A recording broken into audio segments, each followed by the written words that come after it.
Assalamualaikum warahmatullahi wabarakatuh. Alhamdulillahi rabbil alamin. Al-mukasyafa ghaibu lil fuqara ila siratin mustaqim. Fafahamnaha Sulaiman wa kullan ataina hukman wa ilma wa saharna ma'a Daudal jibala yusabbihna wa tayra wa kunna fa'ilin. Subhanaka la ilma lana illa ma 'allamtana innaka antal alimul hakim. La haula wala quwwata illa billahil aliyil azim. Qala rabbi shrah li sadri wa yassir li amri wahlul 'uqdatam min lisani yafqahu qawli. Nur jali sifatullah, sifat menjadi kalamullah, terangkan hati hamba Allah, terang seperti hati Rasulullah sallallahu alaihi wasallam. Alhamdulillah, bersyukur kita kepada Allah Subhanahu wa taala dengan sebenar-benar puji, dengan sebenar-benar merasa syukur kepada Allah Subhanahu wa taala. Iaitu kita bukanlah memuji kepada Allah, tetapi sebenarnya puji-pujian itu adalah Dia yang layak, Allah yang layak memuji atas dirinya sendiri. Kerana sekalian alam yang Allah jadikan, yang 7 lapis langit dan 7 lapis bumi seisi-isinya, semuanya yang kita lihat maupun yang tidak kita kelihatan, sebanyak-banyak bilangan nafas yang Allah ciptakan makhluk-makhluknya, yang banyaknya tidak mampu kita hitung, yang setiap hari Allah menambahkan lagi ciptaannya. Seluruh sekian alam ini memuji kepada Allah, tidaklah layak untuk memujinya, melainkan yang layak memuji kepada Allah itu hanya Allah Subhanahu wa taala. Kalau sekiranya kita dapat memahami, cukup sekali kita memuji kepada Allah dengan bagaimana yang Allah itu sendiri memuji dirinya. Sesaat je, sekali je, ya, maka kita lebur, hilang keakuan diri, ya. Sebab puji-pujian itu terbahagi kepada 4, iaitu puji-pujian kerana kita mendapat nikmat daripada Allah. Maka kita ada golongan hamba itu, bila dia dapat nikmat, dia puji kepada Allah, ya. Dia dapat sesuatu nikmat, dia puji. Jika tidak dapat nikmat tu, dia tidak memuji kepada Allah. Itu puji-pujian orang-orang awam, orang-orang syariat, orang awam.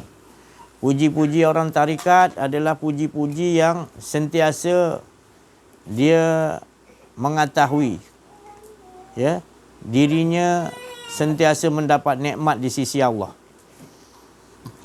Maka dia memuji Allah kerana dengan puji-pujian itu dia akan dapat imbalan, iaitu siapa yang bersyukur kepada Allah, Allah akan tambah lagi. Itu puji-pujian orang tarikat. Puji-pujian orang hakikat adalah mereka ni terus menerus memuji Allah dalam keadaan dia dapat nikmat, kena musibah, kena apa pun, jalan terus dia memuji Allah Subhanahu. Ini pujian orang hakikat. Pujian-pujian orang makrifat, ini yang kita nak. Mereka ni puji bukan lantaran dapat nikmat, tak dapat nikmat, tapi pujian-pujiannya memang sepatutnya yang layak memuji itu adalah dia. Jadi setiap kali dia puji itu, dia tidak merasakan dia dan tidak merasakan sekalian alam ni memuji pada Allah. Yang dia puji itu tadi, dia mengetahui sekian alam tak layak memuji, dan dia tahu Allah yang layak memuji dirinya. Dan dia setiap dia puji itu, dia merasai sebenarnya Allah yang memuji dirinya sendiri. Ini puji yang diterima oleh Allah Subhanahu wa taala tanpa sebab apa-apa, tanpa imbalan apa-apa. Melulu puji sebab Allah sentiasa memuji dirinya sendiri sejak azali abadi, cukup sempurna. Dia memuji dirinya sendiri, dia menyembah diri dia sendiri, dia tidak memerlukan yang lain semua makhluknya.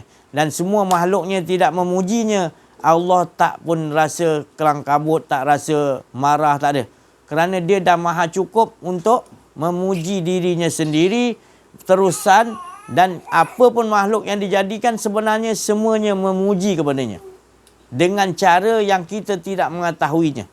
Ada yang kita tahu, ada yang kita tidak tahu cara memuji mereka. Jadi posisi masing-masing sebenarnya terkait dengan cara berbeza dia memuji kepada Allah. Jadi cara memuji, kita melihat rumput sentiasa di bawah, dia membesar, memuji kepada Allah. Tapi dia tetap duduk di bawah, dipijak. Itu cara dia memuji. Dia tak peduli siapa pun pijak dia, rumput tu, dia tetap memuji pada Allah. Tentulah di bawah rumput tu tanah. Tapi kita nampak tadi rumput. Jadi rumput tu memiliki roh. Jadi rohnya sentiasa memuji kepada Allah. Kita tidak tahu.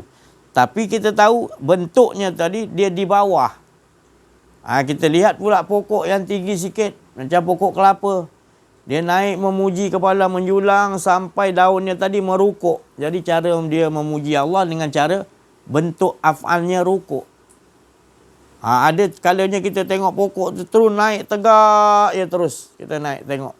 Ya Allah, dia terus mengesakan Allah tanpa rukuk, terus menerus. Jadi banyak sebenarnya. Lihatkan bintang-bintang, kita lihatkan dia semuanya ada yang tidak sia-sia Allah jadikan mereka semuanya ada yang telah Allah Ta'ala tetapkan. Iaitu berikan dia posisi-posisi mereka masing-masing untuk memuji Allah Subhanahu Wa Ta'ala. Ya. Untuk dia sentiasa mengagungkan Allah Subhanahu Wa Ta'ala. Untuk dia mengesakan Allah Subhanahu Wa Ta'ala. Semua ada. Air ada cara dia. Ya. Angin ada cara dia. Hangat api ada caranya. Tanah, semualah sekian alam ni ada cara dia memuji kepada Allah Subhanahu Wa Ta'ala. Ada cara dia mengagungkan Allah. Dia sentiasa ingat kepada Allah. Cuma kita tak tahu. Ini rahsia-rahsia Allah untuk diberikan kepada masing-masing makhluknya yang tidak ada sia-sia dijadikan. Tidak ada siapa-siapa pun boleh memprotes. Kata, ya Allah, mengapa engkau jadikan buah kelapa ni tinggi? Mengapa kau tak jadikan buah kelapa ni rendah, senang ke tanah, senang ambil? Mengapa kau jadikan yang ni buah ni di bawah pula, buah temikai ni besar kat bawah pula? Apa buah kelapa? Itu tadi. Jadi kita banyak mempertikaikan Allah Subhanahu Wa Ta'ala punya kejadian-kejadian tu menyebabkan kita jadi kufur. Kita seolah-olah mengatakan Allah ni tak patut jadikan begini, tak patut jadikan begini. Kita menurut hawa nafsu kita. Tapi kalau kita mengaji kenal diri, kenal Allah, kita nampak semuanya Allah jadikan. Ya, semuanya bentuknya adalah sempurna keindahan Allah. Semuanya bentuknya esa.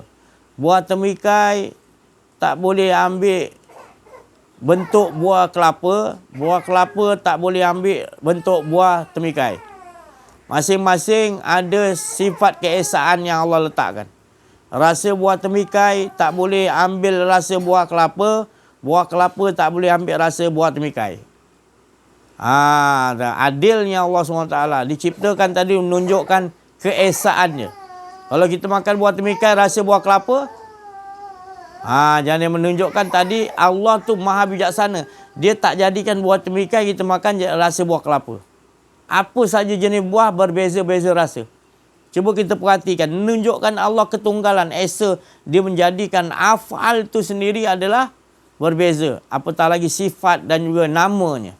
Berbeza nama dia buah kelapa dengan buah temikai. Sifatnya tu lain.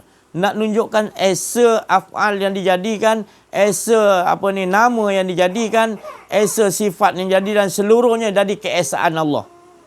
Jadi jelas sekalian alam ni yang Allah ciptakan semuanya melambangkan esa, tunggal, satu. Jadi kita nak mempraktiskan setiap yang kita nampak adalah satu, iaitu Allah. Bagi mendalamkan lagi kefahaman kita. Tidak aku pandang sesuatu, kata Sayyidina Abu Bakar Siddiq, melainkan aku pandang Allah dahulu. Kita tak kita pandang benda tu dulu. Benda tu dulu banyak sangat dah. Hingga kan kita tak nampak buta yang Allah tu lah dahulu harus kita pandang. Fa'in nama tuwallu fasamma wajah. Menyebabkan dosa-dosa, kesalahan-kesalahan yang besar tu menyebabkan hati kita buta. Bila kita beramal tak rasa kemanisan dengan Allah. Sebab ketika di luar ibadah, kita rasa di luar ibadah lah sebenarnya 24 jam ibadah. Inna solati wa nusuki wa mahiyaya wa mamati lillahi rabbil alamin. Jadi ibadah ni 24 jam. Bukan waktu solat aja. Kita kata inna solati wa nusuki wa mahiyaya, hidupku, matiku dan juga ibadahku seluruhnya adalah lillahi ta'ala. Maknanya tak ada lain. Allah lah bukan kita. Tapi bila kita luar solat, mengapa kita bawa pula keakuan diri kita? Itu menunjukkan kita kurang memahami ataupun kita tidak mengenali diri kita, kita tak mengenal Allah. Kita lagi nak merasa lagi keakuan diri ni kita rasa macam tak salah. Ya. Sebab kebanyakan daripada pencampuran kita, 95% pencampuran kita daripada peringkat atasan, daripada agung, raja, menteri, seluruh alam ini, seluruh bumi ini, kita kebanyakan mencari berjumpa dengan orang-orang yang keakuan dirinya tinggi. Itu bagi kita mustahak. Kita tidak mengambil cara yang ditunjukkan oleh Allah kepada Nabi Muhammad SAW, kepada para Nabi, kepada para wali Allah. Mereka disuruh betul-betul menghilangkan keakuan diri dan menyatakan betul-betul Allah Subhanahu Wa Taala. Kita tidak terbalik. Menyatakan keakuan diri. Mana pergi pun, ke mana-mana pun, kebanyakan tak kira lah. PhD dalam bidang tu ke, bidang ni ke, tak kira. Semua kebanyakan ni 95% membawa keakuan diri. Jadi kita kena ubah lah. Kita ubah pula. Kita ubahkan pula kepada ke mana pun, apa pun posisi kita. Kita sebagai mekanik, profesor dalam mekanik. Jadi kita ubahkan bagaimana untuk mengesakan Allah. Sebab hidup kita mengesakan Allah. Tak kira apa bidang yang Allah bagi, itu ilmu Allah. Bidang mekanik pun ilmu Allah juga. Tinggal lagi kita tak ala tujukan mengesakan Allah. Dan kita kata tadi seluruh hidup kita adalah beribadah kepada Allah. Mana beribadah mengesakan Allah. Jadi kalau kita mekanik, kita melihat aja, pegang aja besi tu mekanik tu. Pegang aja kita dah nampak besi ni daripada Allah dah. Allah jadikan dari perut bumi berjuta tahun baru jadi besi. Makna bumi ni lama dah. Lama boleh jadi besi. Jadi logam emas, jadi logam ni. Jadi kita nampak Allah dahulu. Jadi kita jadi mekanik macam mana pun kita nampak Allah dahulu sebab kita dah tukar.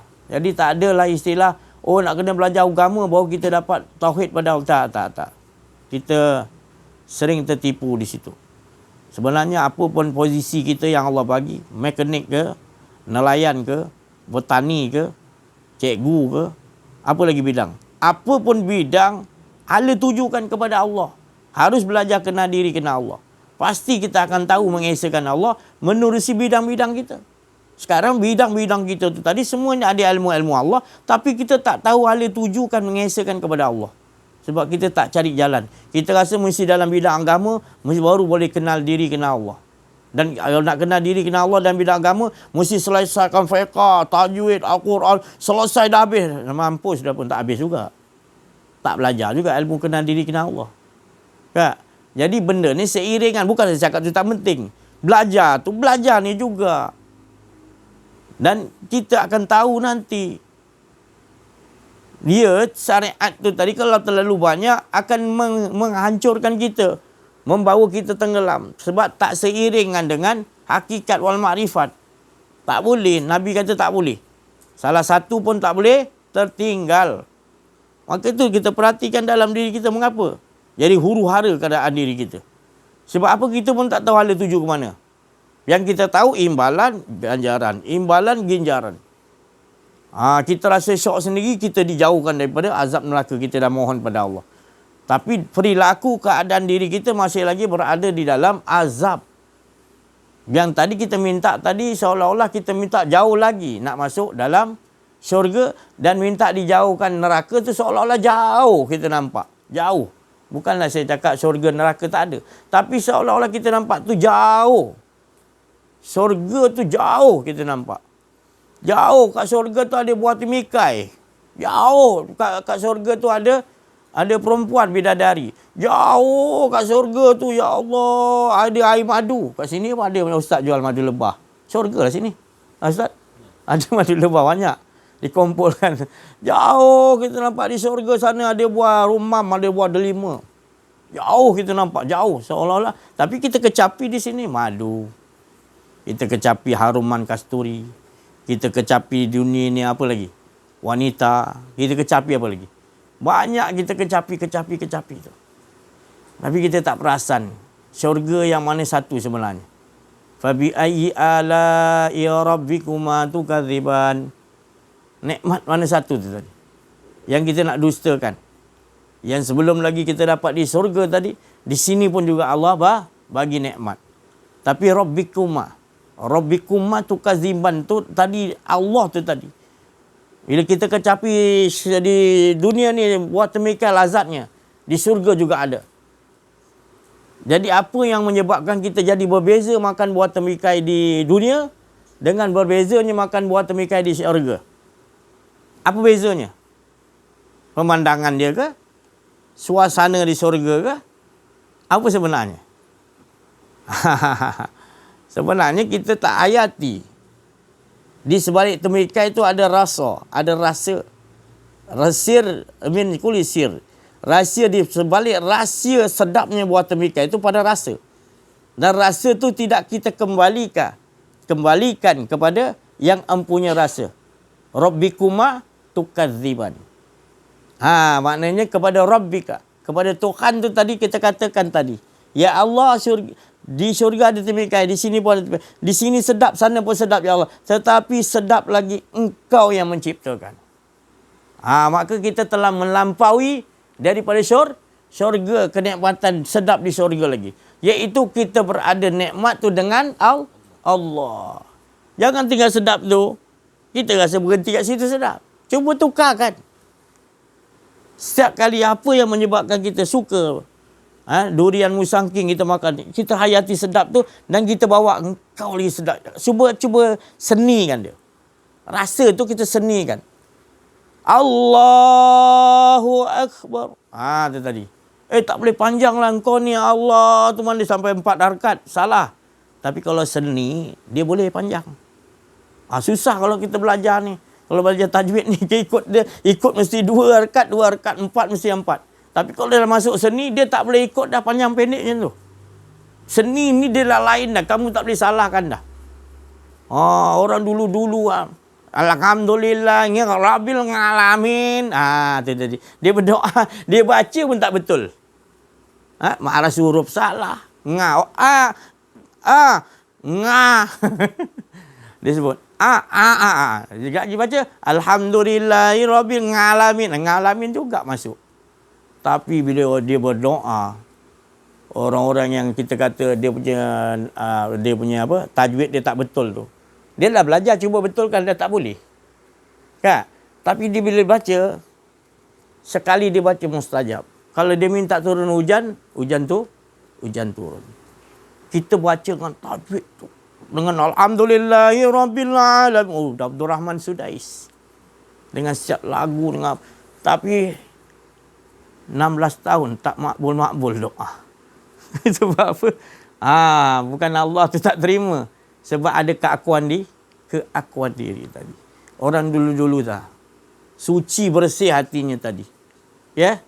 Kalau harimau lah. Ini guru-guru tajwid. Guru-guru tasawuf. Guru hebat. Mandi kat sungai. Dalam hutan. Hutan tebal. Ada harimau. Dengan ni tadi. Orang yang tadi saya cakap tadi. Ngalamin tadi. Ya. Mandi 5 orang ulama. Dia seorang yang ngalamin pun ikut mandi. Datang harimau. 5 orang tu tak sempat baca dengan tajwid, dengan teranum. Yang garang tu datang tadi. Cabut semua. Yang ngalamin tu, Alhamdulillah. Cabut harimau tu. Jadi mana tu tadi? Saya bukanlah tak bagi baca yang betul. Baca yang betul. Sebenarnya hati kita ke mana? Baca betul dah. Bagus. Memang dituntut.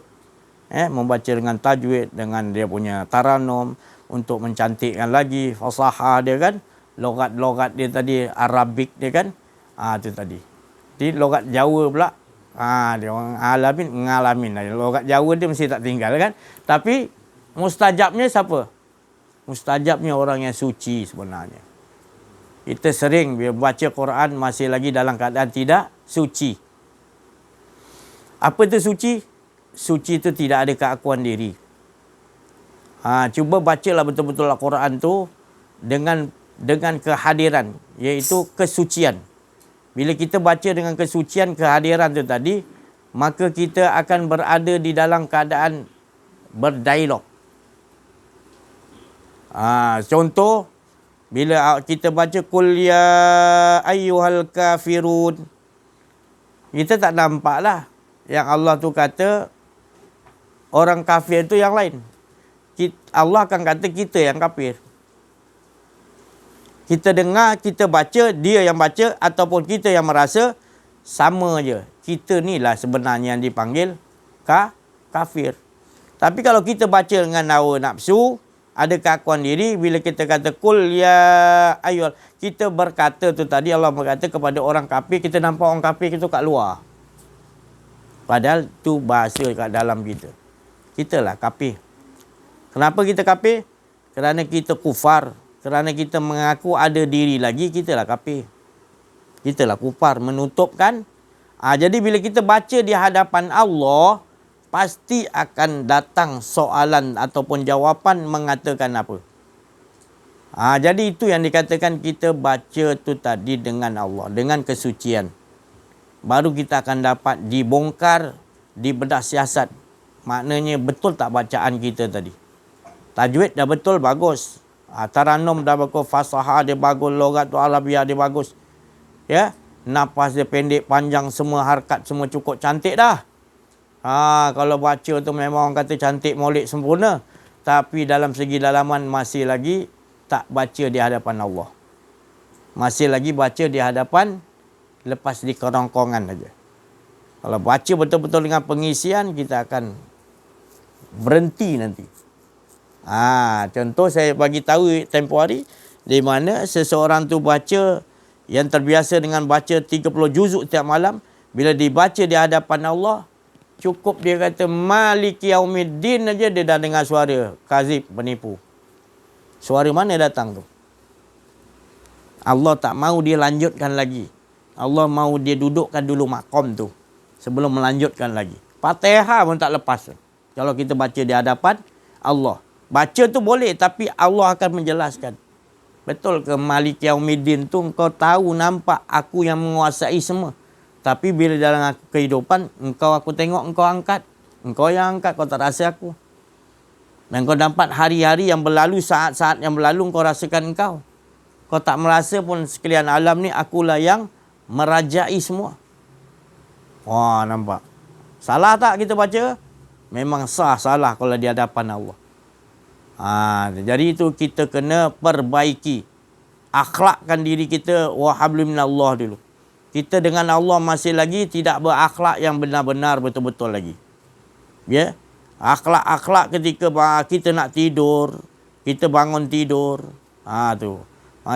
Masih lagi bangun tidur, masih memikirkan selain daripada Allah. Masih lagi nak tidur, masih lagi kita rasakan seolah-olah kita yang boleh tidur diri kita sendiri. Kita tak merasakan bahawa dialah yang menidurkan kita. Nak bawa kita dalam tidur mimpi ke mana dia. Kita tidak. Kita terus rasa kita yang boleh tidur sendiri.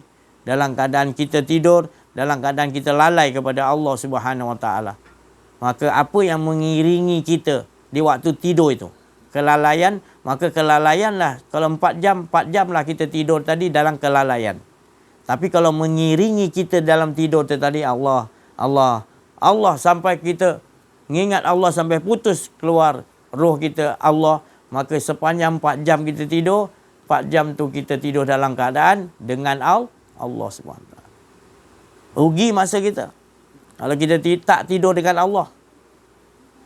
Kita tidur dengan hawa nafsu kita. Kita tidur dengan hawa nafsu kita, maka kita tidur, iaitu iblislah teman tidur kita. Bila kita tidur dengan hawa nafsu, iblislah teman tidur kita. Maka itu kita nak bangun susah. Dan kita nak bangun nanti kita dibawa hayal. Bila bangun kita nampak lagi sesuatu yang kita tidak bangun, ya Allah, alhamdulillah, ya Allah, aku bersyukur, ya Allah, engkau hidupkan aku. Kita tidak gitu. Kita tak terus Allah Ta'ala. Kita terus kepada selain daripada Allah. Tapi kalau kita tidur tu, kita merasakan dia yang mengeluarkan roh kita, kita bersedia, maka dalam tidur kita itu ibadah dengan Allah SWT. Sentiasa rasakan dengan kemanisan dengan Allah. Dan bila kita terjaga pun, tetap kita akan tetap juga Allah yang akan mengontrol kita. Hari-hari apa pun. Semuanya mendekatkan kepada kita, sentiasa diperjalankan oleh Allah. Penghidupan kita. Bukan kita berjalan dengan sendiri. Bukan roh kita keluar sendiri. Allah juga yang mengeluarkan roh kita daripada jasad kita ketika kita tidur. Begitu juga Allah juga masukkan balik roh kita ke dalam tubuh kita waktu kita terjaga. Dan Allah cabutkan sendiri bila mati betul-betul kita, dikeluarkan daripada tubuh kita. Dan cukup masanya dia akan masuk ke jasad kita balik. Itu tadi. Jadi hak Allah SWT. Tak nak dimasukkan dalam jasad dulu pun tidak. Tak apa-apa. Dia nak masukkan 10,000 tahun dulu. Kemudian baru dia nak masukkan balik roh tu ke dalam jasad pun boleh. Dia tak nak masukkan dalam jasad, hancur di dalam tanah pun boleh juga. Jadi urusan roh ni urusan Allah. Wa yas'alunaka 'anir ruh qul ruh min amri rabb. Mereka bertanya pada engkau ya Muhammad berkenaan roh, kata urusannya min amri rabb. Urusan Allah, amri rabb. Jadi kita tak ada daya upaya langsung. Semua perjalanan kita ni, kita dalam diri kita yang roh. Roh ni, bahasa roh ni maknanya dia ni tak keluar, tak masuk sebenarnya. Dia tak di luar, tak di dalam. Tapi kita rasa macam dia keluar masuk. Bahasa dia keluar sebenarnya dia tak keluar, tak masuk. Dia meliputi. Jadi payah kalau kita nak cerita bab roh ni, pasal ni urusan Allah. Maka tu Allah kata, Muhammad, kalau kau nak bercerita tentang roh, baca ayat ni, wa yas'alunaka 'anir roh, supaya mereka tahu roh tu urusan Allah. Jadi orang ni lain dia buatnya. Jadi tak sama, tu urusan Allah. Mesti nak dia buat orang ni begini style dia. Dia nak buat begini style. Tak sama, tu urusan Allah. Ikut Allah nak buat macam mana roh tu. Tapi Nabi SAW bagi tahu roh ni, dia ni bersusun-susun rapi macam sarang lebah. Macam apa? Battalion roh ni. Bersusun rapi. Mana yang terdahulu tu dah terbiasa, kita katalah suka buat terbikai, dia akan ke arah suka tu tadi. Kalau dia suka memancing, dia pergi ke tempat dia punya makam yang kecil-kecil, cip-cip macam sarang lebah. Jadi roh ni urusan Allah. Allah yang menetapkan dia letak di mana duduk tu. Kalau dia dah terbiasa berkasih sayang dengan Nur Muhammad, dia akan letak pada tempat tu tadi. Jadi beruntung kita kalau roh kita terbiasa asyik dengan Nur Muhammad. Asyik dengan Allah, maknanya Nur Muhammad tu.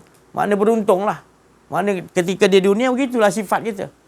Jadi gitu Allah dah atur urusan tu. Allah dah tahu dah. Dia masuk ke jasad kita, roh tu dah memang semula jadi dulunya sentiasa asyik dengan Allah, asyik dengan Nur Muhammad. Dia begitu sifatnya. Jadi kita tengok tadi, kalau misal kata kita tak dapat ke situ, maknanya di alam roh dulu kita nampak, kita tahu bahawa orang tu begitu. Bukan kehendak iaitu seseorang, tetapi ketetapan Allah SWT lah mengqada dan qadarkan sesuatu tempat itu, roh-roh itu. Jadi siapa kita nak menentukan, kita rasa kenapa gini orang ni tak boleh dah. Sebab itu dah ditakdirkan, diqada dan qadarkan oleh Allah SWT. Supaya diri kita memandang hanya Allah punya perbuatan. Kita tak nampak lagi makhluk punya perbuatan. Kalau kita nampak masih lagi makhluk punya perbuatan, bermakna kita pun bersama dengan, kita rasa kita juga ada kekuatan. Seperti mana kita pandang sesuatu tu ada kekuatan, ada kehendak, maknanya selain Allah, maka kita telah meletakkan satu satu ada lagi kuasa selain daripada Allah. Samalah kita dengan apa yang kita rasakan. Maka tu kita perlu pandang sesuatu itu tidak ada kuasa kita nampak. Kalau kita nampak harimau tu, kita dah nampak harimau tu tidak ada kuasa melainkan ada kuasa Allah. Tapi kalau kita memandang, kita nampak harimau tu ada kuasa, maka berbaliklah pada kita mana kita berada di dalam keadaan kerisauan ataupun berada dalam kerugian, maka kita takut pada makhluk tu, kita pun berada dalam kerisauan. Tapi kalau kita memandang, terus kita pandang, ya Allah, aku hanya memandang pada kegerunan yang ada pada harimau tu, adalah engkau yang memberikan kegerunan. Sebenarnya harimau tu tak memiliki apa-apa. Itu adalah tanda percikkan kegerunan engkau beri kepada harimau tu. Jadi harimau tu tak ada kegerunan. Yang ada kegerunan adalah Allah. Jadi kita nampak ke situ dulu, maka harimau tu akan berpaling. Tapi tidak kita pandang harimau tu memiliki kegerunan. Kita tak nampak yang Allah yang letakkan. Maka itu kita penasaran ataupun takut kita akan jadi kerugian di situ. Jadi begitu juga yang lain-lain yang kita nampak tadi. Keadaan yang kita nampak. Kita nampak pintu. Kerana apa kita nampak pintu? Kerana kita tak memandang dengan penglihatan Allah. Kalau kita memandang dengan penglihatan Allah, kita mensyukuri nikmat Allah, maka kita tidak akan nampak pintu, kita akan nampak kayu. Sebab pintu itu daripada kayu. Dan kayu itu kita tidak nampak, melainkan kita nampak benih kayu itu datangnya daripada Allah. Dan sesungguhnya kita pakai nama tualu fasama. Kita hanya nampak Allah dahulu.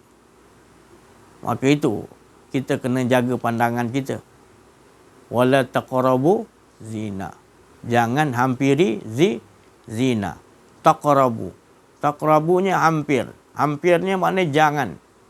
Wala dan jangan hampiri taqrabu zina. Zina tu ialah yang kita bahasakan ada lelaki dengan perempuan contohnya kan, perempuan dengan lelaki. Tapi sebenarnya lebih luas lagi memaknai itu adalah sesuatu yang kita pandang selain Allah zina. Ya, kita pandang pokok, kita nampak pokok, tak nampak yang menjadikan pokok, tu termasuk zina. Allah kata jangan hampiri. Jangan lagi kita nampak yang lain selain Allah. Ini kita perlu fahami, kita membaca Quran, kita perlu berdasiasat dan kita akhlakkan. Bila kita berbuat, baru kita tahu benar dia Allah. Allah tak mahu kita pandang yang lain, melainkan Allah dahululah. Sebab jangan kita nampak dunia ni lagi. Kita hanya nampak pemilik dunia tu. Jangan kita nampak sekalian alam yang Allah jadikan. Sedangkan surga neraka sekian alam ni Allah jadikan untuk menyatakan dirinya. Tetapi kita tak faham, tak kenal diri, tak kenal Allah. Kita nampak surga, kita nampak nikmat surga. Kita tak nampak siapa pemilik dia. Kita nampak azab neraka, kita nampak azab. Kita tak nampak pemilik azab tu tadi. Sesungguhnya lupakan Allah, lebih azab lagi sebenarnya Allah ciptakan neraka tu untuk kita lebih berjaga-jaga. Jangan takut kepada selain Allah. Kita hanya takut kepada Allah Subhanahu Wa Taala. Jadi kita sentiasa berwaspada. Bukan neraka tu azab tu kita takut. Kita takut lupa kepada pencipta neraka tu, lebih azab lagi. Macam mana kita nak olah dalam kehidupan kita? Kita nak bawa dalam kehidupan kita yang begitu. Sebab apa kita rasa susah? Sebab kita dah terbiasa ilmu amalan yang kita dapat, kita bersandar, kita tak tahu rupanya kita dah bersandar selain daripada Allah. Kita rupanya dah mensekutukan Allah, kita tak sedar. Kita rasa apa pun perbuatan kita, kita rasa keputusan dia adalah kita ibadah, kita akan dapat masuk syurga. Keputusan dia selalu kita nampak ke situ. Nikmat syurga, kita tak nampak. Sebenarnya nikmat syurga tu sikit. 1% dia. Dan di sisi Allah 100% tu yang sebenarnya harus kita tumpukan. Wa ila rabbika farghab. Tumpuan kita kepada Allah. Bukan tumpuan kita kepada syurga. Bukanlah saya cakap syurga tu tak best.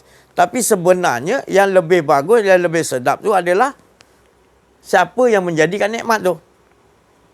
Dia jadikan nikmat syurga supaya jangan kita tertipu. Supaya kita tahu nikmat tu dan sungguhnya Allah tu lebih nikmat sebenarnya tujuan dia. Kalau dia tak jadikan syurga, kita tak tahu nikmat tu macam mana. Jadi dia jadikan syurga pula. Bukan kita berhenti kat syurga. Kita kena tahu pula nikmat syurganya. Tetapi yang menjadikan syurga tu, Allah tu lebih Itu yang harus kita faham. Jadi kita bila dah belajar banyakkan sekarang ini ke arah ke situ. 10 tahun, 20 tahun, makin keras hati kita, tetap juga. Ya, si Haji ni balik-balik Allah, balik-balik Allah. Tapi yang dia balik-balik syurga, balik-balik jauhkan neraka. Itu je sebenarnya lebih bahaya lagi. Pelajaran yang dia amalkan tu lebih bahaya lagi sebab berarah kepada selain daripada Allah tu dinamakan wala yusyrik. Allah kata jangan mensekutukan aku dalam ibadah. Dalam ibadah kau nampak imbalan, kau tak nampak siapa yang bagi imbalan tu. Lebih best, lebih nikmat. Ini yang kita nak kena faham dalam setiap detik saat hidup kita, kita perbetulkan. Sebab dalam detik saat hidup kita dah terlampau banyak kita melakukan syirik. Banyak syirik. Kita menduakan Allah terlalu banyak. Ada aku, ada engkau, ada aku. Dua, kita tak betul-betul mengesakan nombor satu, betul dia je.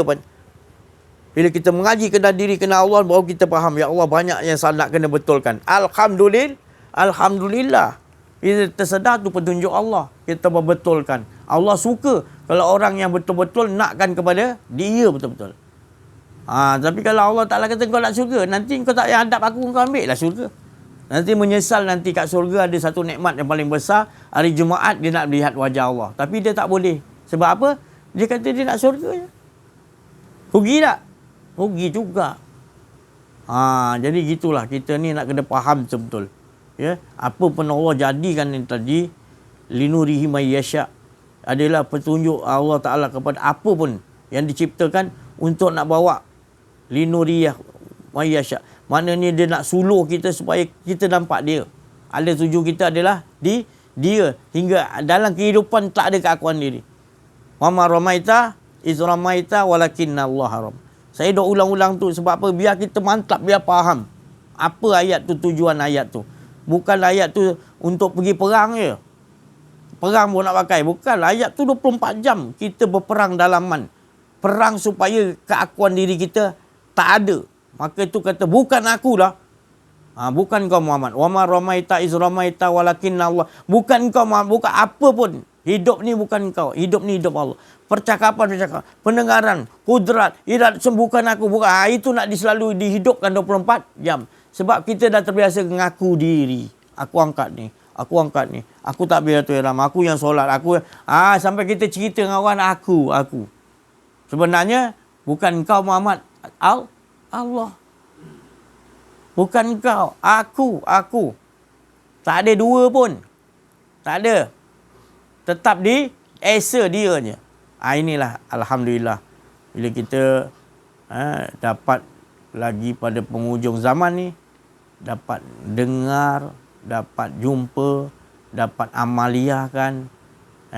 Sedangkan pada masa sekarang ini, kalau orang-orang yang nak amalkan ni, nak dengar cerita ni pun terlalu sedikit. Dianggap orang ni orang asing atau orang gila ataupun orang yang sesat.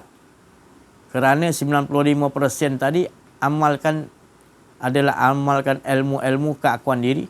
Kita mengamalkan ilmu membuang keakuan diri. Tentulah mereka akan anggap kita ni asing. Dan mereka akan membuat sesuatu olahan dan mengajakkan ramai-ramai supaya tidak hadir dalam majlis kita dan tak mau dengar cerita kita. Dia dah menutup pintu hati mereka berpenyakit. Padahal kalau mereka dengar, budak kecil pun boleh faham cerita kita. Tapi dia olahkan, dia kata cerita ni apa ni dalam sangat ni. Dia olahkan supaya dia tak mau dengar. Dia ibaratnya menutup telinga dia sendiri. Dia kata apa cerita aku tak dengar. Dia tutup telinga. Dia tutup mata dia. Mana ada si Haji? Tak ada dia kata. Dia nampak dengar kebenaran, dia tutup mulut dia. Semua bokmam, yang fau, dia tak mau. Padahal dia tahu apa yang kita kata betul. Tapi dia tutup mulut dia, tak mau cerita kat orang untuk. Sebab dia pun tak nak pergi.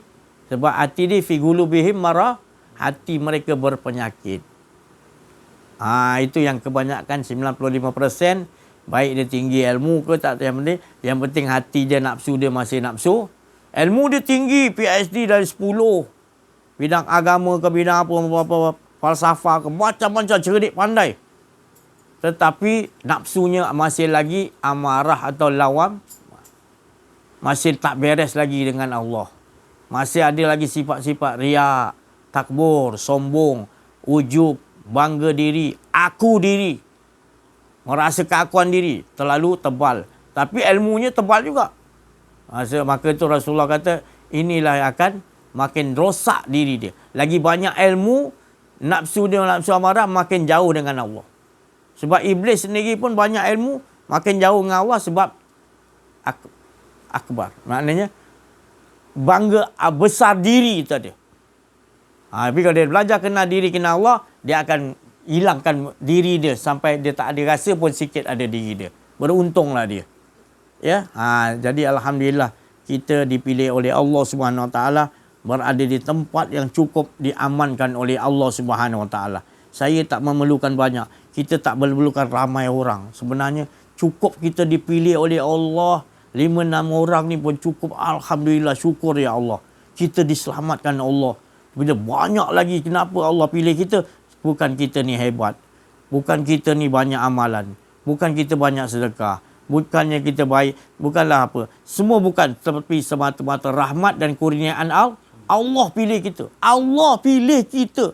Sebab rahmat dan kasih sayang yang kita dapat, mengamaliahkan ilmu yang sejati daripada Allah. Yang Allah SWT suruh Rasulullah SAW, para nabi, para wali Allah. Inilah dia jalan yang aku redai. Bawalah. Dan siapa yang mengikutinya, aku juga redha pada dia. Siratal ladzina an'amta alaihim. Ghairi, bukannya jalan-jalan yang orang yang ada keakuan diri. Walaupun dia PhD dalam bidang agama tinggi macam mana pun, tapi nafsulnya masih nafsul amarah, masih lawamah. Belum mendapat mutmain. Nah, mutmainah tu dah kenal diri, kenal Allah. Allah memperkenalkan dirinya kepadanya. Tenanglah dia berada di dalam benteng. Allah tak ada keakuan diri lagi. Ya, tak kiralah siapa pun pendengar-pendengar YouTube, ya, mengorak langkah lah. Jangan dibekukan, jangan ikat diri kita. Bukalah minda kita. Ya, tak ada guna apa pun. Kita nak banggakan ilmu kita yang tinggi. Ya, PhD kita, Allah tak tanya itu semua. Bukanlah saya cakap tak payah ambil, tapi jangan sandar pada itu. Ya, ada orang dulu-dulu PhD dia lagi banyak, simpan bawah katil sampai dia lupa dia ada PhD. Sebab dia dah kenal diri, kenal Allah.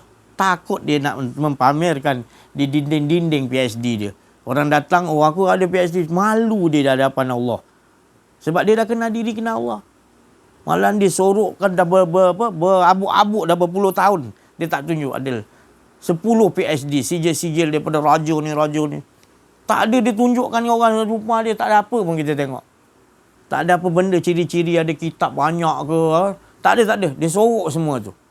Dia kata tak tahu lah. Dia hanya dengan Allah, dia ada Allah je, tak ada apa. Begitu orang yang betul-betul kenal diri, kenal Allah. Bukanlah saya cakap tak bagus, tapi belajarlah sekian hari menafikan diri lagi, sebab banyak lagi kita punya keakuan diri rupanya. Ya, minta Allah Ta'ala bukakan supaya kita serik dan tak mau lagi. Kita kena duduk dengan orang ahli ni. Jadi kita akan bersemangat terus untuk membuang keakuan diri. Kita keluar ya daripada lengkungan kita ni tadi, habis kita. Kita bersama ya 95% tadi yang tak kenal diri, tak kenal Allah, ranap kita. Banyak jemaah-jemaah kita, bukan tak banyak, dah dibagi tahu dah. Tapi jangan salahkan di luar. Engkau sendiri yang pergi pada mereka, sedangkan kau belum mantap lagi. Kau pergi pada mereka, patutnya kau tarik mereka, tetapi ia menarik mereka. Mereka yang menarik kalian ke tempat nafsu-nafsu amarah. Itu tadi. Jadi jangan kita yang ada ni bersyukur, kita sentiasalah bersatu, duduk sama-sama. Di luar kita, keliling kita ni semuanya, ya Allah, saya tak tahu nak cakap. Ya.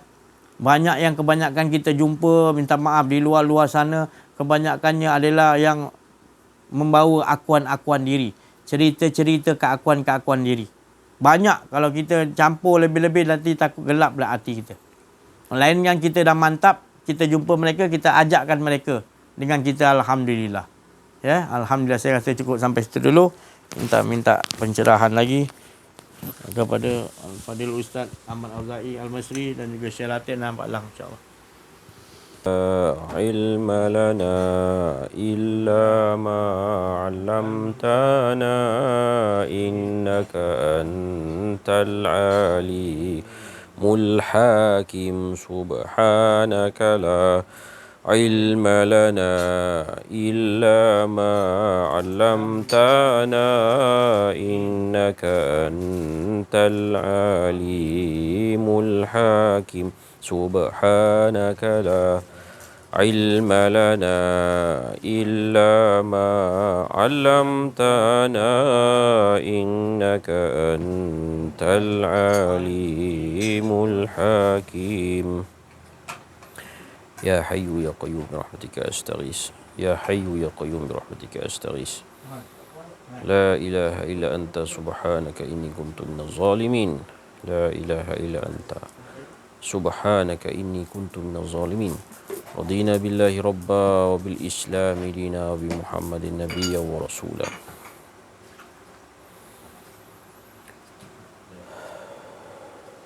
إنا فتحنا لك فتحا مبينا إنا فتحنا لك فتحا مبينا إنا فتحنا لك فتحا مبينا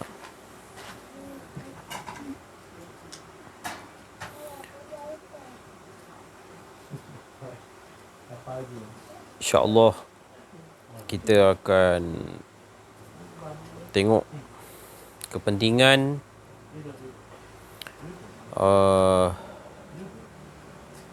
Islam, iman, ihsan. Kepentingan Islam, iman, ihsan. Jadi kepentingan Islam, iman, ihsan. Apa kepentingan dia? Kepentingan dia.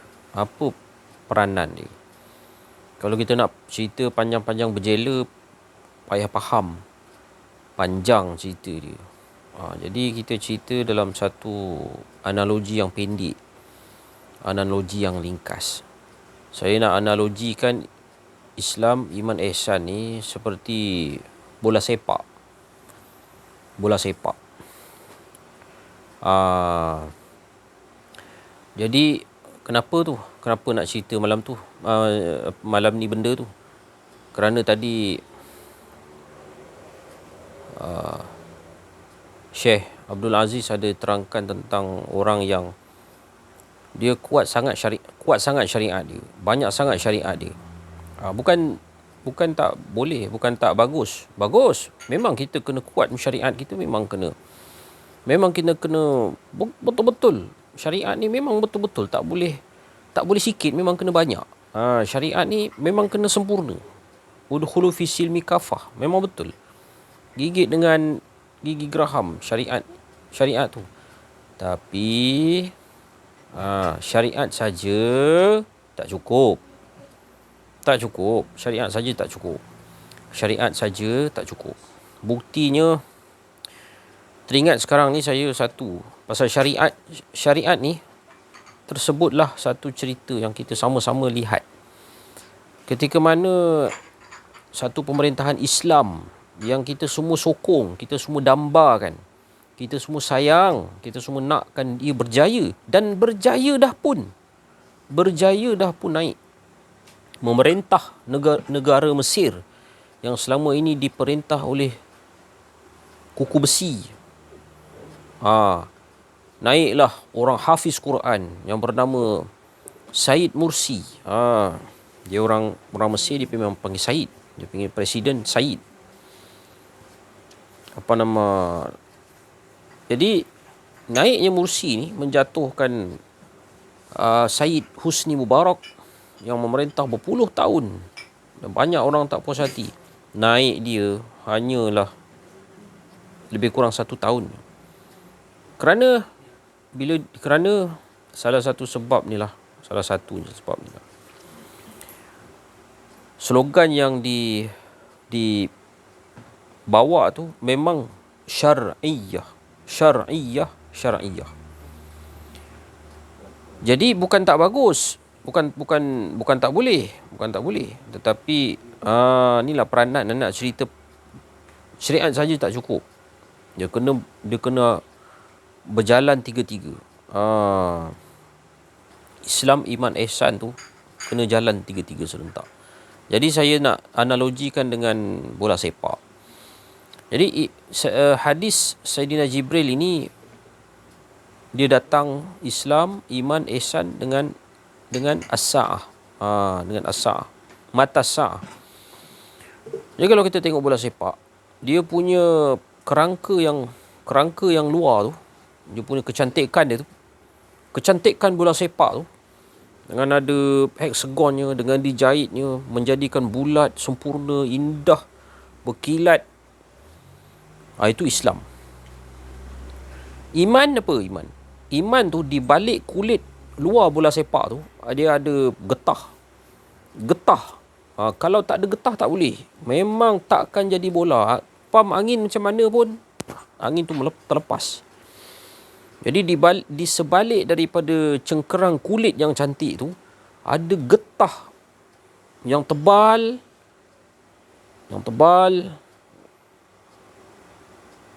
yang tahan, yang berkualiti. Itu iman. Kemudian bila pam bola tu, kembang bola tu, angin tu ihsan.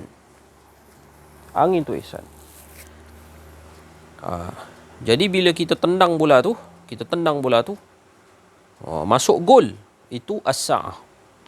Kefahaman tentang ilmu akhir zaman ataupun eskatologi, terutamanya bagi yang hidup di akhir zaman.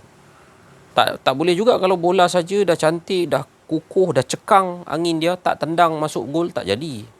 Ataupun tak faham, tak ada ilmu as-sa'ah. Jadi dia main bola ikut dan dia tak tahu gol kat mana. Menerawang kata, dia tak tahu gol kat mana, tendang ikut dan, tak ada hala tuju. Okey. Jadi cuba kita tanggalkan peranan satu-satu. Kita tanggalkan peranan Islam. Jadi sebab dia 3, Islam, iman, ihsan. Ilmu untuk mengetahui tentang Islam, itu nama dia syariah ataupun ilmu fiqh. Ilmu untuk mengetahui tentang iman, itu nama dia ilmu aqaid. Ilmu untuk mengetahui tentang ihsan, itu ilmu tasawuf. Ilmu untuk mengetahui tentang sa'ah, itu namanya ilmu eskatologi. Ataupun ilmu yang dinamakan, tak silap saya, nama dia fiqh nazariyah. Allahumma salli ala sayyidina Muhammad. Saya ulang ilmu untuk menguraikan Islam, nama dia syariat. Ilmu untuk menguraikan iman, nama dia ilmu aqaid ataupun ilmu akidah. Ilmu untuk menguraikan ihsan, nama dia ilmu tasawuf. Allahumma salli ala Muhammad. Kita tanggalkan kulit luar.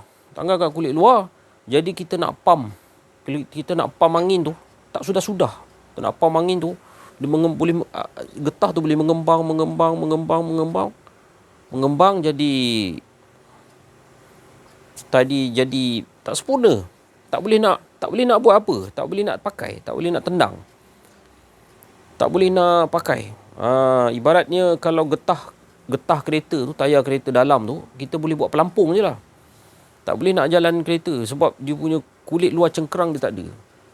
Bila cucuk sikit tembus, habis, tak ada. Itu kalau tak ada Islam. Okay, kita buang iman pula. Kita ambil getah dalam tu, buang. Kita pam macam mana pun, dia tak boleh nak menakung ihsan tu. Bocor. Angin keluar sebab tak ada getah. Kita buang angin pula. Kita buang angin, bola macam mana cantik pun, player sehebat Maradona pun tak boleh nak tendang. Player sehebat Messi pun, bila tendang, bola tak ada angin, dia tendang juga. Saya ingat boleh pergi 5 meter je. Tendang, bola tak ada angin, tendang 5 meter je. Tapi kalau bola tu cekang, elok, Messi tendang, pum, boleh masuk dalam gol sana. Itu dia. Buang pula player yang faham tentang eskatologi. Ibaratnya kita tak ada penjaga, tak ada hala tuju. Jadi bola tu hanya kekal sebagai satu benda yang hiasan. Tak ada orang hala tujukan dia. Hala tuju tak ada. Jadi tak boleh nak main, ataupun kalau main juga tak nampak tiang gol. Tak tahu nak dihala tujukan ke mana bola sepak tu. Itu dia. Bidalan dia.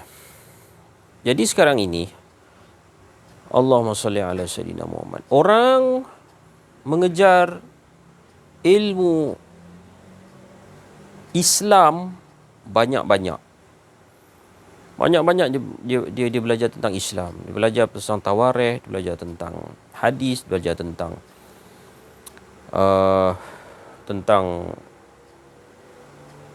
kalau dia belajar pasal tasawuf pun dia baca buku je. Dia tak datang berguru, dia tak datang ambil sanad elok-elok, dia tak datang menghadap dari dada guru ke dada guru. Dia baca je, main baca-baca je. Baca, hafal, lepas tu dia boleh sampaikan balik. Jadi tak ke mana. Bila disyarahkan tu, banyak benda yang tak kena, tak tepat. Kalau berbanding dengan orang yang mencari guru, dia jalan cari guru. Sebab dia tak mati. Kalau dah mati tak apa, tak cari guru. Masalahnya besok bangun hidup lagi. Tulat bangun hidup lagi. Kalau dah mati tak apa, tak cari guru. Tapi modal nyawa ni masih ada. Bila modal nyawa ni masih ada, setiap hari kita kena berjalan mencari guru mursyid. Cari guru mursyid. Guru ni memang kita tak tahu mursyid ke tak mursyid, kan? Tapi niat cukup dah. Jalan cari guru mursyid. Nanti Allah Ta'ala atok dalam dada ni. Nak pergi mengaji dengan siapa? Sedap tang mana? Kita sendiri tengok orang hamba Allah ni mengaji lama, berpuluh-puluh tahun. Sekarang umur dah dekat 75. Kata dia mengaji. Masya Allah, tabarakallah, duduk dalam satu majlis. Tak sampai 10 minit, bergambu ayak mata dia. Kerana dia tak pernah dengar huraian sedemikian rupa. Nangis dia. Allahumma salli ala Muhammad. Kerana apa? Dah makin sempurna diri dia. Dia dah pam angin dalam diri dia. Dia dah dengar sesuatu yang berkaitan dengan ihsan. Iaitu bagaimana nak, orang pelih kata, nak kelih Allah. Senang cerita. Ihsan ni apa dia? Lagu mana nak kelih Allah Subhanahu wa ta'ala. Sebab maksud ihsan tu betul-betul clear. Macam mana nak kelih Allah. Anta budallah, abdikan diri kepada Allah. Ka'annaka tarahu. Seperti mana hang nampak Allah. Fa illam takun tarahu. Jikalau hang tak nampak Allah, fa innahu yarak. Dia nampak kamu. Semalam dihuraikan satu huraian yang baharu yang saya dapat berkat ziarah satu orang yang soleh, abang saya bernama Ashraf. Dia baca, dia tak tahu dia kata satu ulama, fa illam takun tarahu, dia kata. Fa illam takun tarahu. Dia huraikan, jikalau kamu tak ada, yarahu, kau akan nampak Tuhan. Yang saya faham lagu tu lah, bahasa nahu tu. Pasal kalau kita letak noktah dalam tu, fa illam takun titik tarahu, engkau akan nampak dia. Fa illam takun, maksud dia kalau hang tak wujud, tarahu, engkau akan nampak Allah. Allahumma salli ala Muhammad. Fa innahu yarak. Sesungguhnya dia memang dia nampak hang. Sesungguhnya Allah tu memang nampak kita. Yang tu semua orang tahu dah. Tapi pelapis nombor 3 tadi. Fa illam takun titik ataupun koma, jikalau hang tak wujud, yarahu, pasti hang akan nampak dia. Jadi huraian abang saya Ashraf tu rasa macam lagu lain sikit yang saya dengar dia ceramah tu. Tapi masa dia cakap tu, saya faham lagu tu. Pasal berdasarkan ilmu nahu yang saya mengaji, dihuraikan fa illam takun, kalau hang tak ada, hang tak wujud, hang boleh rasa sampai kata hang tak wujud, ya rohu, hang boleh nampak dia. Allahumma salli ala Muhammad. Fa innahu yarak, dia memang nampak hang. Jadi berdasarkan satu huraian demikian, menjelaskan bahawa ilmu ataupun talk yang ditalkkan selama ini mempunyai dalil, mempunyai asas syariat, mempunyai asas ayat-ayat Al-Quran, hadis. Allahumma salli ala sayyidina Muhammad. Bahawa sesungguhnya dan semestinya kita hendaklah merasakan. Ihsan ni merasakan. Benda tu tak berlaku lagi. Wa yabqa wajhu rabbika dzil jalali wal ikram. Tak berlaku lagi, memang tak kiamat lagi. Memang betul. Tapi kita kena rasakan. Rasa kiamat. Dalam akaun pun ada accrual. Dalam akaun, ilmu perakaunan, ada accrual. Terakru. Dalam saham dia ada forward. Dia ada satu benda tak berlaku lagi tapi dia dah buat. Dia anggap benda tu terjadi. Allahumma salli ala Muhammad. Dalam akad pun ada bai' ta'ati. Bai' ta'ati ni akad tu tak berlaku lagi tapi dia anggap dia berlaku. Dia ambil dulu, dia bubuh duit. Bai' ta'ati. Akad tak berlangsung, ijab kabul tak ada.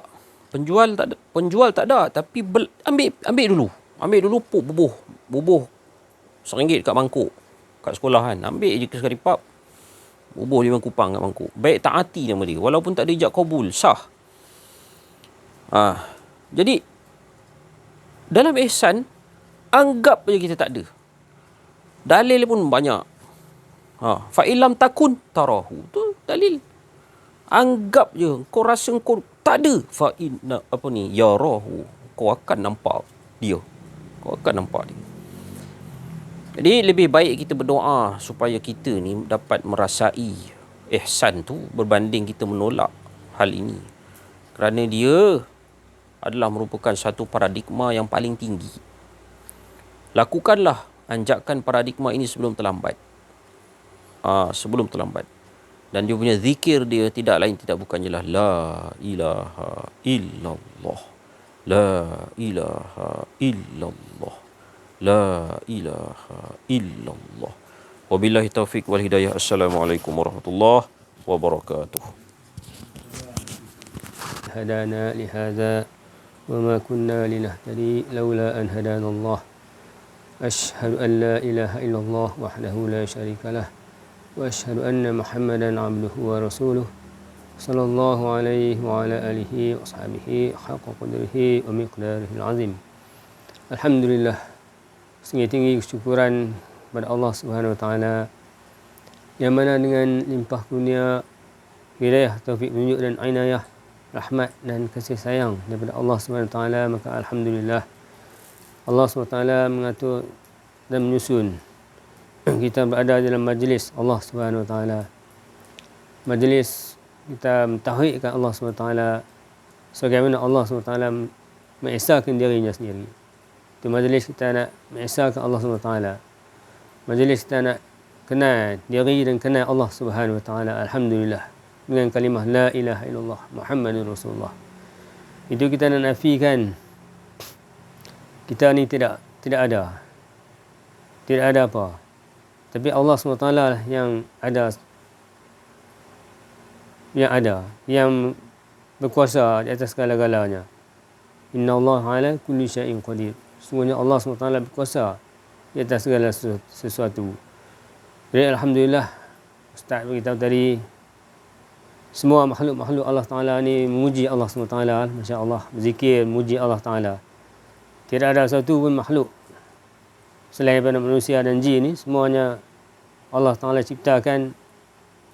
Macam mana ayat yang dikatakan Rabbana ma khalaqta hadza batila tu. Tidak ada satu pun yang Allah Ta'ala ciptakan makhluk-makhluk dia tu dengan sia-sia. Tapi semuanya ada tujuan, ada gunanya. Tak ada yang sia-sia. Kerana apa? Kerana kebijaksanaan Allah Subhanahu Wa Taala, kehebatan, kebesaran Allah Subhanahu Wa Taala. Jadi semua makhluk-makhluk tu berzikir dan memuji Allah Subhanahu Wa Taala dengan pujian-pujian yang selayak bagi Allah Subhanahu Wa Taala. Tapi Ustaz kata tadi, bagi orang yang marifat tu, Kita nak asalkan bukan kita yang muji Allah Ta'ala, tapi Allah SWT yang muji diri dia sendiri. Kerana kita ni tidak ada dan tak layak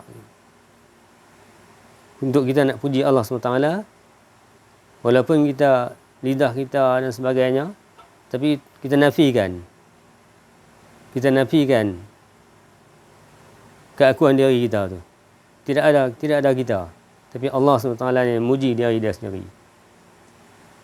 Macam mana satu kisah yang mana satu makanan atau mangkuk dibawa ke hadapan Nabi sallallahu alaihi wasallam, dan Nabi sallallahu alaihi wasallam beritahu kata makanan ini sedang memuji Allah SWT. Jadi sahabat adalah tanya, adakah Rasulullah mengetahui apakah yang diucapkan oleh makanan tu? Rasulullah kata, ya, aku tahu. Aku mengetahui dengan izin Allah SWT. Jadi makanan mangkuk tu diperdengarkan makanan yang berzikir itu kepada beberapa orang sahabat. Jadi semua sahabat dengar pujian adapun zikir yang dipuji oleh makanan makhluk Allah Taala itu. Jadi itulah masya-Allah SWT. Jadi saya sendirilah, kita nak asalkan supaya semuanya itu bukan dengan kudrat kita, bukan dengan kudrat aku, dan nak nafikan la ilaha illallah, tapi semua itu daripada Allah SWT. Jadi alhamdulillah, itulah sedikit perkongsian pada malam ini. Alhamdulillah, saya bersyukurlah juga semua sahabat-sahabat yang sama-sama memberi perkongsian, ingat memperingati. Semoga semua kita dapat kenal diri dan kenal Allah Ta'ala, dan kenal dengan hakikat yang sebenarnya, haqqul yaqin, insya-Allah. Sekian, wabillahi taufiq wal hidayah. Wassalamualaikum warahmatullahi wabarakatuh. Bismillahirrahmanirrahim. Assalamualaikum warahmatullahi wabarakatuh. Alhamdulillahi rabbil alamin, al-mukasyafa ghaibul fuqara ila siratul mustaqim, ila siratul mustaqim, ila siratul mustaqim, la haula wala quwwata illa billahil azim. Bersyukur kita kepada Allah Subhanahu wa taala kerana dengan limpah kurnia rahmat, inayah, kasih sayangnya dapat kita bersama-sama bertemu lagi pada malam yang berbahagia ini dalam keadaan menceritakan tentang keesaan Allah Subhanahu wa taala. Tak ada lain. Menghala tuju kepada ke arah keesaan Allah Subhanahu wa taala, menafikan segala keakuan diri kita yang ada hanya Allah. La ilaha illallah. Apabila kita sentiasa berkehidupan dengan Allah Subhanahu wa taala, tak ada diri kita, hanya dia je esa, maka itulah yang dipandang ahsanu amala, yang Allah Taala menyatakan itulah kekasih aku di muka bumi ini, yang selalu nak menceritakan tentang diri aku. Bukan dia ceritakan tentang diri dia, tapi dia ceritakan tentang diri keesaan aku. Allah Ta'ala beritahu. Itulah yang dikatakan tempat yang dikatakan fat only fi ibadi, yang dibawa oleh Rasulullah SAW, kekasih kita, bersama-sama para sahabat, wali-wali Allah. Dia bawa benda ni juga. Benda ni amat penting dalam kehidupan harian kita.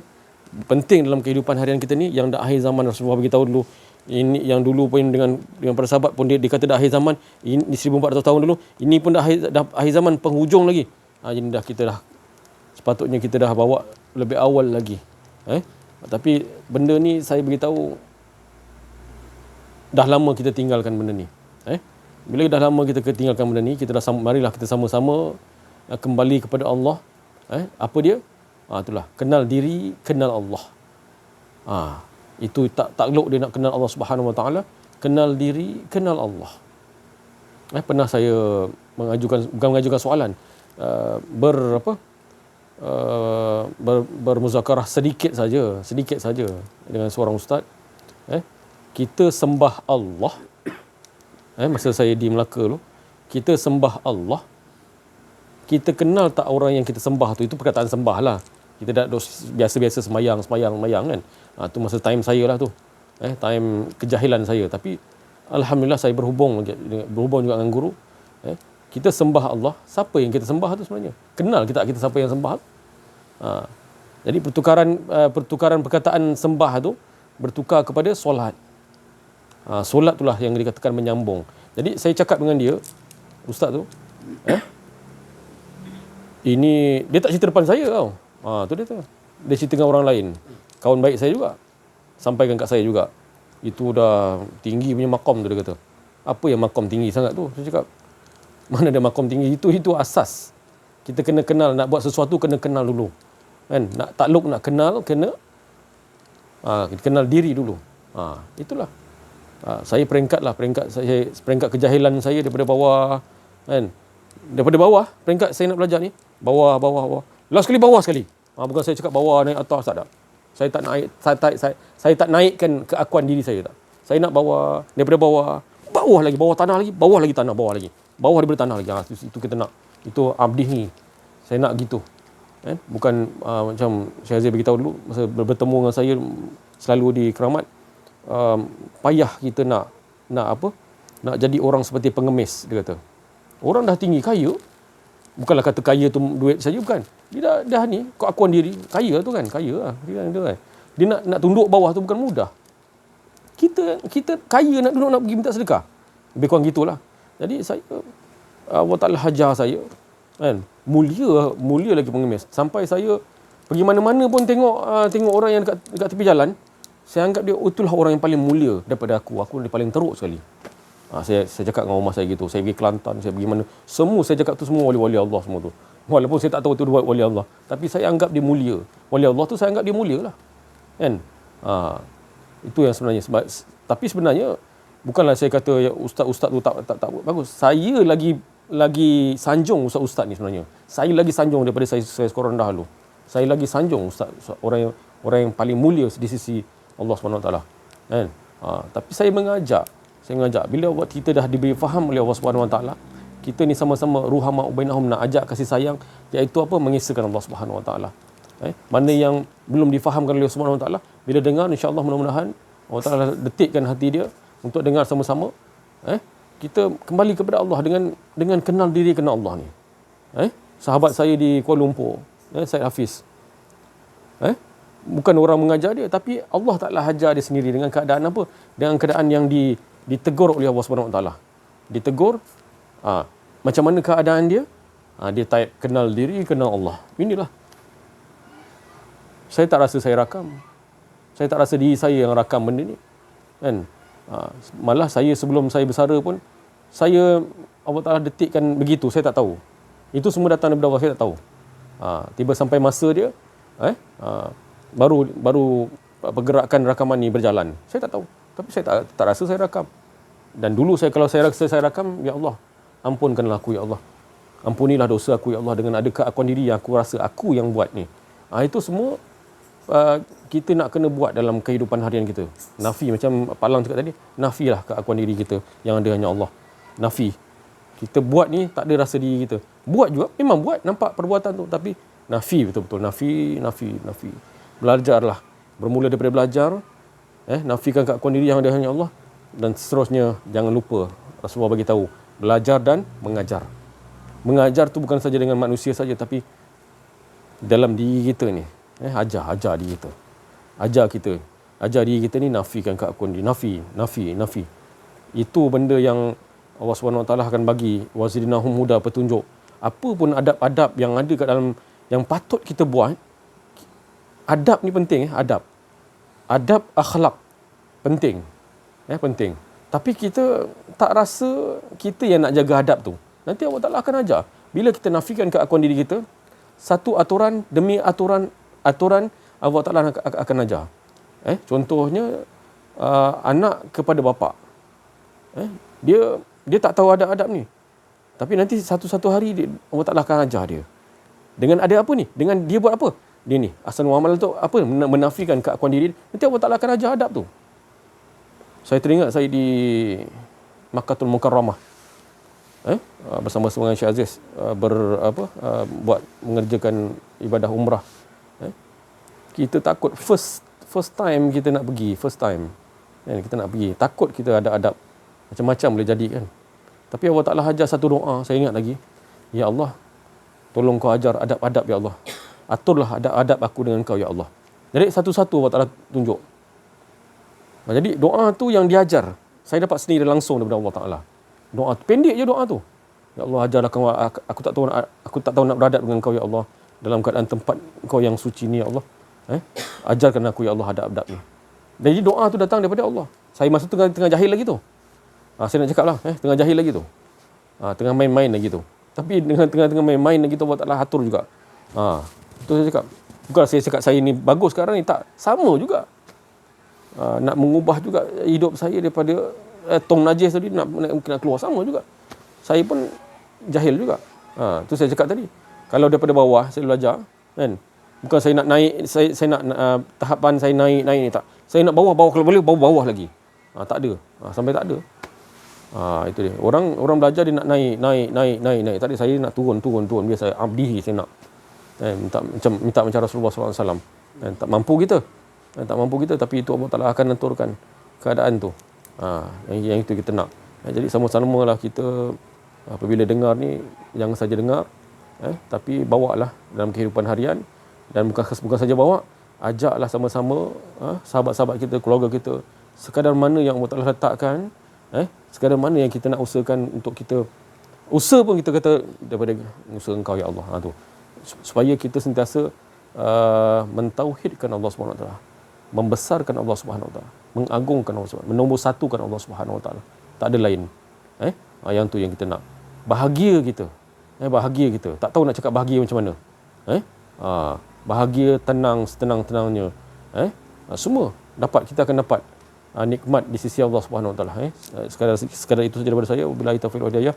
Assalamualaikum warahmatullahi wabarakatuh. La haula wala quwwata illa billah. Allahumma shalli ala sayyidina Muhammad. Yang diucapkan oleh teman-teman sahabat kita tadi, Al-Ustaz Ahmad Auzai Al-Masri, Syekh Latif dan Alang kita tadi, semuanya daripada khatir Rabbani, daripada kalimat-kalimat suci, kalimat-kalimat Rabbi, yang mana dalam kalimat tu tak lain nak ngajak kita sama-sama mengesakan Allah.